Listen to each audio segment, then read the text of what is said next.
Hi, I'm Simone Orsi, and I present myself. I started working with Plone in 2007 at ITCILO, which is the organization we will see later, and as an IT specialist, and I had no idea on what Plone was. And I started working on a project with Plone 2.5, and then I started working with DomSense, my former company, in 2008, as a Plone and OpenERP developer, and now I'm working with Abstract. Okay, so United Nations, in this case, means ITCILO, which is the International Trading the International Trading Center of the International Labour Organization, and basically it's a huge campus based in Turin, in Italy, and they provide residential, online, and on-the-field training and to all kinds of organizations such as social parties, trade unions, and stuff like that, all around the world. So they work with a lot of countries and a lot of languages. Where Plone comes in. They use it for the institutional portal, the intranet, and many e-learning platforms, and also the evaluation system. So they decided to bet on Plone because of its security, its flexibility, also through the web editing and scripting. I saw there is a conversation on Plone developers mailing list about this, and the only thing I hope is that we don't throw this away, because for real world use case is something that you must have. So that it's powerful because of all these things, and they are using it since version 1. So they built a lot of knowledge so far, and now they are trying to unify the platforms, so to move to Plone all the platforms that are not Plone based, and to move forward the oldest Plone platforms to the latest release. So we will see a couple of projects. That is, the first one is the evaluation system, which is a questionnaire evaluation system, because they provide a lot of training, a lot of courses they need to evaluate participants. And we will see the SCORM module, which is a module that allows you to integrate SCORM packages into Plone, and to say you can provide quiz, a flash quiz, and gather all the data and the results, and do something with that. A course area, which is mainly an helper for activity managers to collect together all the functionalities they need for their courses. The selection system that allows participants to select the tracks they want to attempt to, and then we see some migrations. Okay, the evaluation system is, again, a questionnaire evaluation system, and is based on Plone 3.15, just because it started 2 years ago, and they had at that time the intranet in Plone 3.15, so they decided to stick with that release in order to make it integrated. And it stores the data into a MySQL DB, the results of the questionnaire into MySQL DB using SQL Alchemy. That's because they already use MySQL, and they have support for that, so it's a must-have.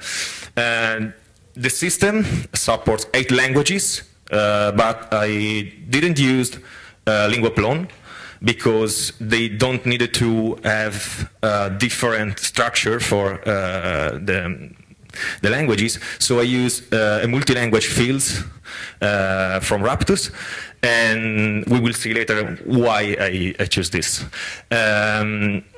We have an archive of questions and legends that you can configure, and then you can bring into the questionnaire, and you can, of course, configure the course, and that data for the course is taken from the DB. They have a domain application with an Oracle DB. They dump it to MySQL in read-only mode, and we just grab the information we need for building the course card. And then you can customize the questionnaire. You can edit text, customize the text of the question, part of it, per questionnaire. And you can as well insert question about resource persons. And you know that resource person is not the same for every course, so they have to customize it on the fly on a per questionnaire basis. It has a powerful, customizable, and printing template system, headers and covers, so you can customize all the stuff you need to provide printed questionnaire. You have simple web stats, and you can export it to an XLS file sheet, and also to CSV and import results from CSV. Why Plone? Because they knew it, they were already using it, and I knew it, and that's a good starting point. And it was completely integrated into the internet, and like a lady says in her talk, Plone is a platform, and you can build everything you want on top of it. So the questions are multi-language, and also the legends, and the translations happen in place, and you have many kind of questions. The demographic one, mandatory, service, or optional. The mandatory are included in every single questionnaire, but the question have to match the parameters of the questionnaire. The service one are included only if the course is hosted in the Turing campus. And you have as well optional question. And you can export, you can set some flag for the XLS export, and you can customize the headers of the question. For example, if you have the training set of question, you can apply an header to it in order to explain what the set of question is. So we will see, this is a question, and here we have the translation widget that is very, very useful for them, because you can translate in place the text of the question, and you don't have to replicate the whole object itself. So you have all the languages there, and you can insert the translation from here. And this is very, very, very useful. And you have only one point where to edit the text. See, Chinese as well.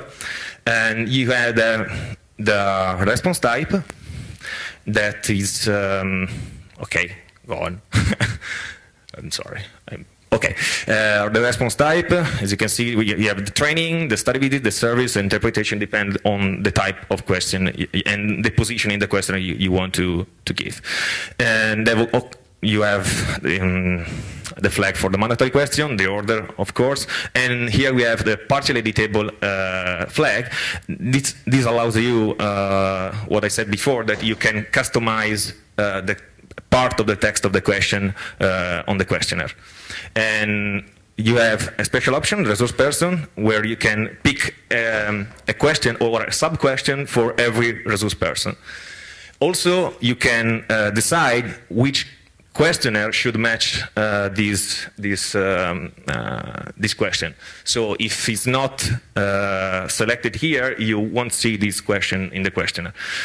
And then you have the legend, and okay, I'm now too slow. I'm going too fast for my video.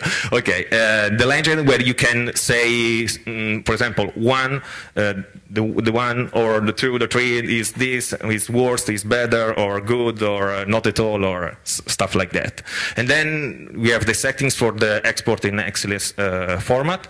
If these flags are activated, this question will be taken into account for the graphics generated by the XLS macro. And here we are. So we see the legends now. Basically, they are archetypes objects, and with some customization, and above all, the editable text, the translatable text.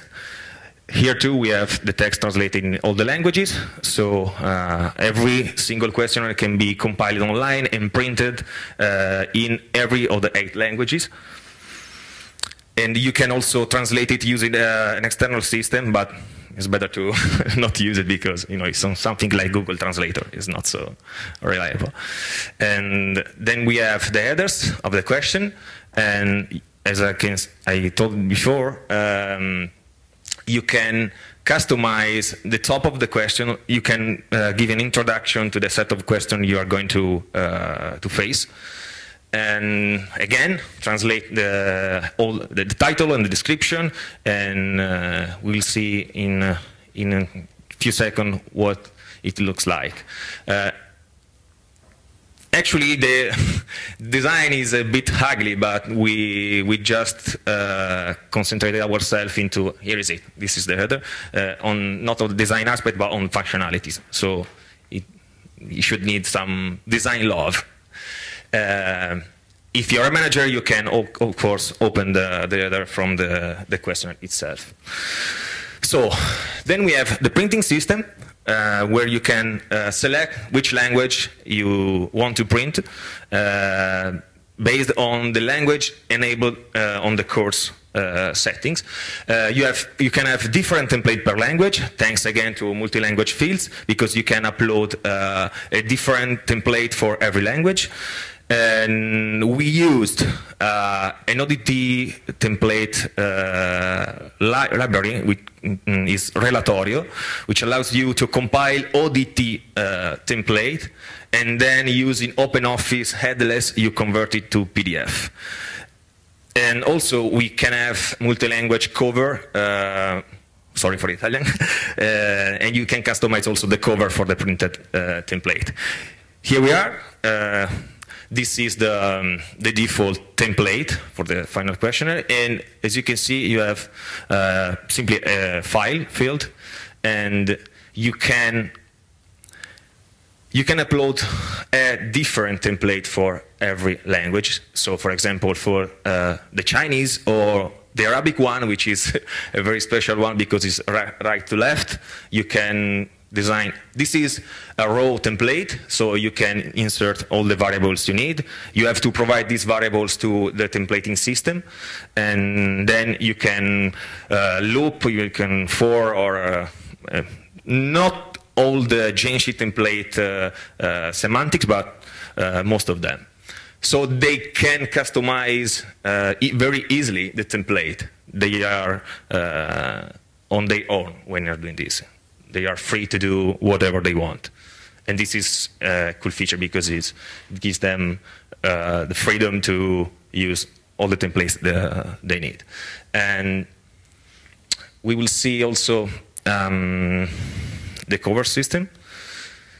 So here we have an introduction and the instruction on how to use the questionnaire, the printed one. So again, you can translate it in every language, and then you will get this on the top of the questionnaire on the printed version. And you can decide if it's a default cover, so if you don't select a specific cover on the questionnaire, this one will be loaded. And also the media, if for the web or for the printing version of the questionnaire. Here we have the questionnaire, and we can see that we can select the language. Here we see. We can generate the PDF based on the language I declared in the course configuration. Here we have all the 8 languages. So if I go to the questionnaire, I can print it, for example, in Spanish. And here is it. This is the Spanish version. You see the logo is the Centro Internacional de Formación, por supuesto. Here we have the template compiled. It looks much the same of the web one, but of course is just a bit formatted differently. And this is the Spanish one. And if you, for example, we need the Arabic one, which is a completely different template, we can print it in Arabic. And here we go. Here is it. It's completely different with a different logo, different pagination, and right to left, as I told you before. And so they can print this and make the participant compile this by on paper, and then they can. They don't have an automated system to import the results, but they do this by hand, and they create a CSV file that later will be imported in the system. And here we are.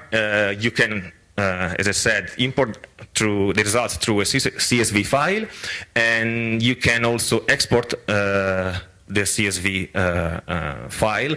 You can select all the questionnaire you want to export, and then you export it, and then you can elaborate it in the way you like it. There is also, they already had a macro they used before this platform has been created, and they use this for creating graphs on Excel file.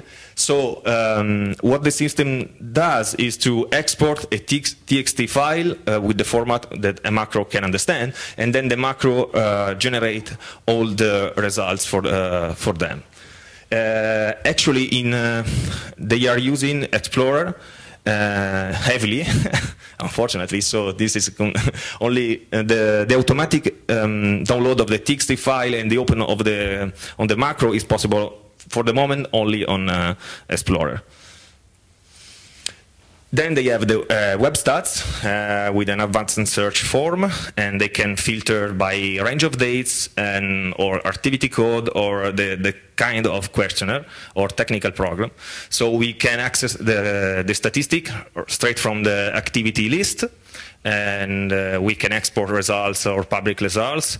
And the web stats are pretty simple. It's a table with the number of answers, the percentage of the 1, 2, 3, 4, 5 value, and the average. The average comes from the last year results. So it's calculated on the last year. And here you can search by a range of date, and you can also filter you can show the per questionnaire results, so you have the merged results and the per questionnaire results. And also you can show if the course has been hosted in Turin, you can show service question. Here you have. The face-to-face is the one they host in Turin, and the distance learning is the one made on remotely. So this is the merged result, the 2,000 and I don't know how many questionnaires. And this is only the distance learning, this is only the face-to-face, and then you can fine-grain the result. You can see the per questionnaire results by checking that flag. And also you can filter, as I said, with the kind of activity has been provided. And here we go. We have only the face-to-face and the per questionnaire results. So you can see all the results for that single questionnaire, which is pretty the same of searching for the specific activity code, but here you can have a comparison between the global results and the single results of the questionnaires themselves. Okay. As I said, they can compile the questionnaire online. For doing this, they have to switch to enable the questionnaire compilation mode. This switching creates a token that allows participants to access to the questionnaire. And once the questionnaire has been compiled, you can trigger again the state, and the token will be deleted, and you cannot have access no more to the questionnaire. Okay, this is a little bit of adjustment. Here we go. We have the token role management system. It's a product made by Red Domino. At that time was not released, but now I think is on PyPy. And as you can see, we have a link per languages. So if I'm Spanish, I will access the questionnaire in Spanish, as you can see. And once you access the questionnaire with the token, a new session is created. So if you remove the token from the request, the session is already is still in place. And here we can see the Russian version. You see, if you just Plone, I mean, you append set language row or R or whatever you want, and here we go. And there is the token, and the token can be configured in the duration of the token can be configured. So if you, for example, if you know that a course, a questionnaire compilation will take 2 or 3 days, you can leave it open for 3 days. Then you can delete it. This is automatically done by the switching of the state of the questionnaire. And here we go. I cannot access it anymore.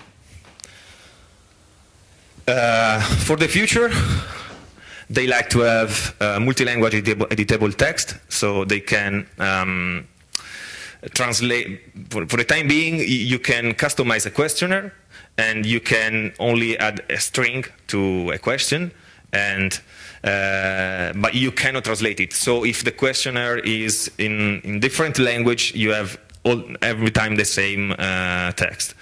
And also would be great to have flexible answer option, because for the time being you have only 2 options, open and closed, and the closed one is only from 1 to 5. But they need have changed it, so they need multiple choice for answer and other kind of options. Would be great to have a flexible questionnaire web template, so you can, for example, edit the template from the web. And also would be great to drop the XLS stuff and the macro, and to have the graphs directly on the web. Okay, let's change project. This is the SCORM project, which is a shareable content object reference model. And basically, it allows you to create quiz or tests using platforms such as Articulate. And you can create Flash quiz or questionnaire, and you can upload it in Plone, and you can play it from Plone. It's based mainly on 2 packages. That is, one is the SCORMVIEWER, which integrates the SCORM JavaScript API into Plone and makes possible to play Flash quiz and to keep track of usage and results. And this is a big thanks to Silvio Tomatis, who did this part. And then there is the archive viewer, which is released on PyPy and allows to read zipped file content within Plone. So if you have a zip file, you can access the content on the zip file without having to download it and extract it.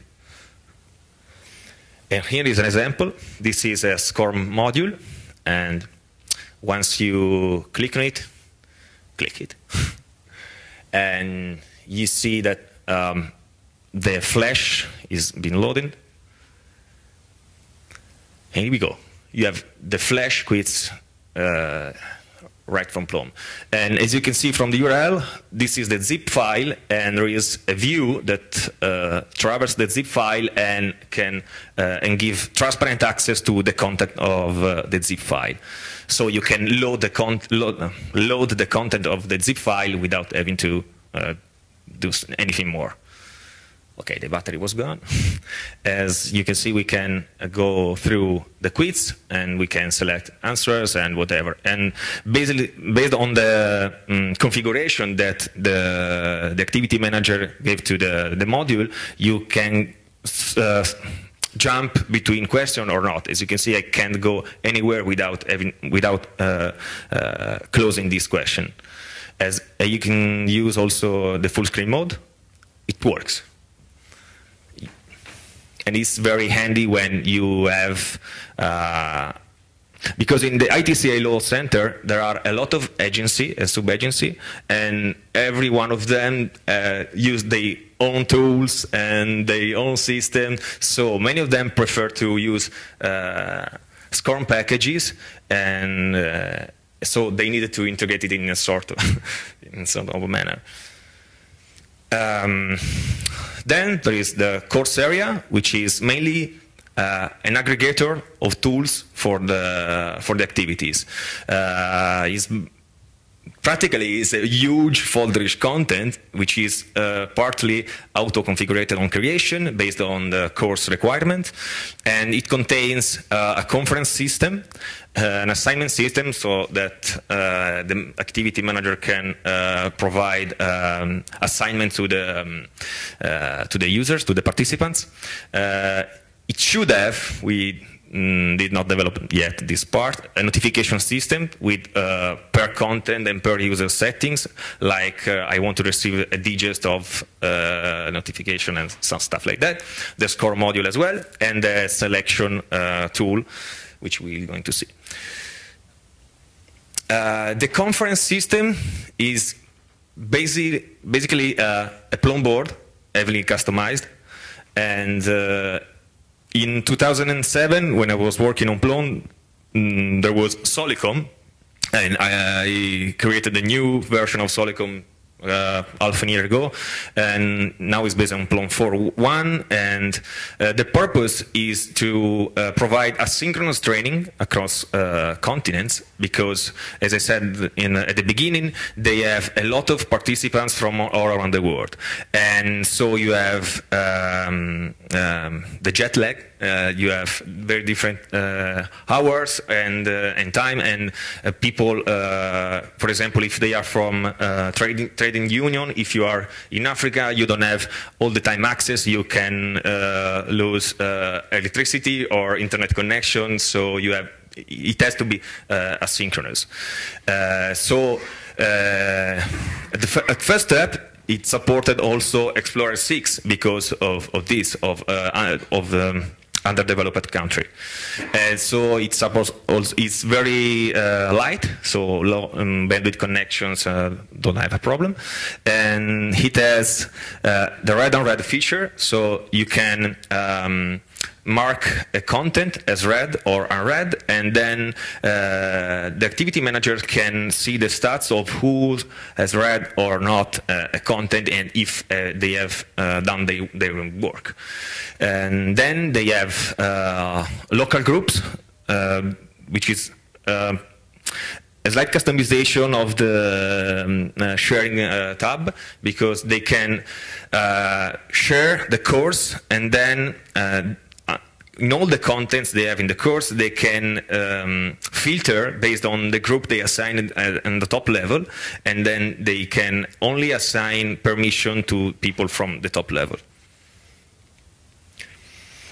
The selection is a simple training track wizard, where they have they create a selection and object, and they input session in it. A session is like a day, for example, and then they have subsection that are like time slot during the day, and they assign tracks to these time slots, and then the participants can open the selection and follow the wizard and select which tracks they want to attend to. And the manager can also set some constraints, like if you have only 40 seats in a room, for that track, the track should check, the wizard check this, and it doesn't allow to select the track if it's full, and also you can avoid to select multiple times the same track. And you can, of course, see the results through the web and export it in CSV. Migration. I migrated the ITCILO.org portal, which was based in 3.3.6 and now is 4.1. It has 4 languages, and it has a lot of custom content types and portlets. Unfortunately, it had a badly broken connection because there were no blob at that time, and when they developed it, and a developer decided to split the .fs into different files, and at some point it lost the connection one, which is the biggest one because it was for the gallery. So they had a lot of pictures and they lost them. So after a lot of PDB debugging, I got to I make it working. And I use quinta-group transmogrifier because it does almost what you need. If you don't have many customization, it's okay because it exports all the portlets as well, and all the XML stuff or the generic setup stuff is done for you. Well, I had no problem except for a ton of XML marshalling error and again PDB and try to skip them. Now it's up and running. It's pretty fast without almost any tuning. There is also the proxy of the center in front of it, but no custom caching system or whatever. It runs like a charm. It's very, very, very fast. And here is the big one, because it's 2.5 4.1 migrations with 7 languages. Among that, Bahasa, Indonesia, Vietnamese, and some Cyrillic language. It has a lot of old products, because at that time Plone Article was 1.0 or something like that. Plone Article, Lingua Plone, Plone X-File, Remember, Membrane, Plone Board, custom content types for members, courses, a lot of scripts and templates in the skin layers, and there was no portal setup.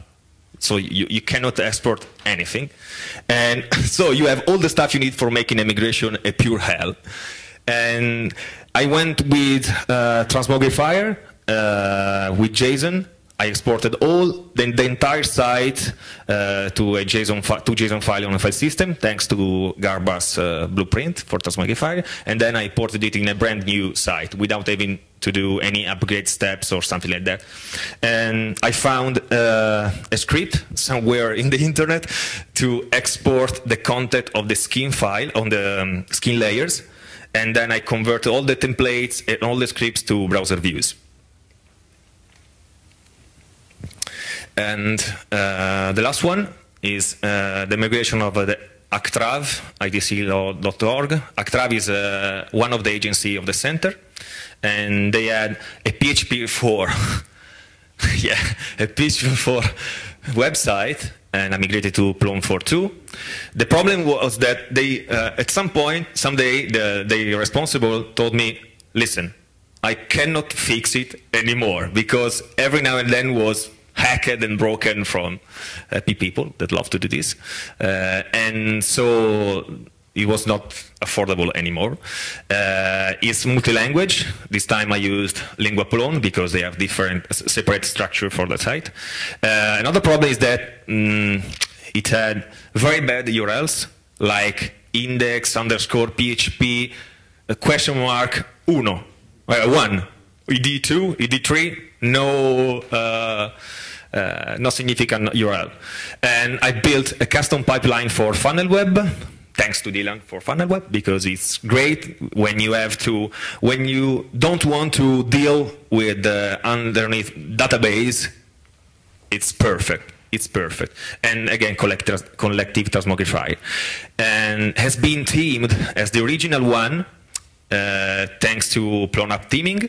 So here we are. This is the original one, the PHP one, and this is the Plone one, which is almost the same. It means some bit of graphics, but it's there. It's complete with some speaking URLs, and it's fast. It's really, really fast. Any question? No? How much time? How much time we have? 8 minutes, okay. You said the collective SCORM is not yet released. No. Is it on GitHub somewhere? No, it's not public yet. Yeah, it's not public yet, the SCORM module, but I only have to find the time to clean it up and to release it, but it's almost there. And the other one, the archive viewer, is already published on PyPI and on GitHub in the collective namespace. They have a lot of, they've done a lot of work, but they don't have the resources to clean up all the packages they did and release it. So it's basically upon me or on the guy that does the external work to make it as generic as possible and to release it. Question anymore? It's okay if you don't have it, I can go have a coffee. I was wondering, he was talking about a script to convert The skin template. skin templates Yeah. to browser views. Yeah. I have it. I have it in my local machine. I don't know if I can find it again, but I have it. Yeah. Yeah, I found it in some blog post on Plone 2.5. I don't know, something like that. But it was great because it dumps all the stuff and the scripts into the on the file system, and then you can compare it and create browser views and convert it. Yeah, it saves a lot of work, really, really. I can remember that too. Yeah, because for that site, as I said at the beginning, when I asked not to remove the through the web edit stuff, they did on that portal. They did a lot of custom stuff in the skins, which I mean, it's okay for the administration point of view because if all the people have to come to me to make all the customization, I get stuck in half an hour. I mean, too many requests. So they leave the manager access to activity managers or technical people in the various agencies, and they gave them freedom to do so. And that's the pain for us for migration. But the script is serverless. Are we done? Okay. Thank you.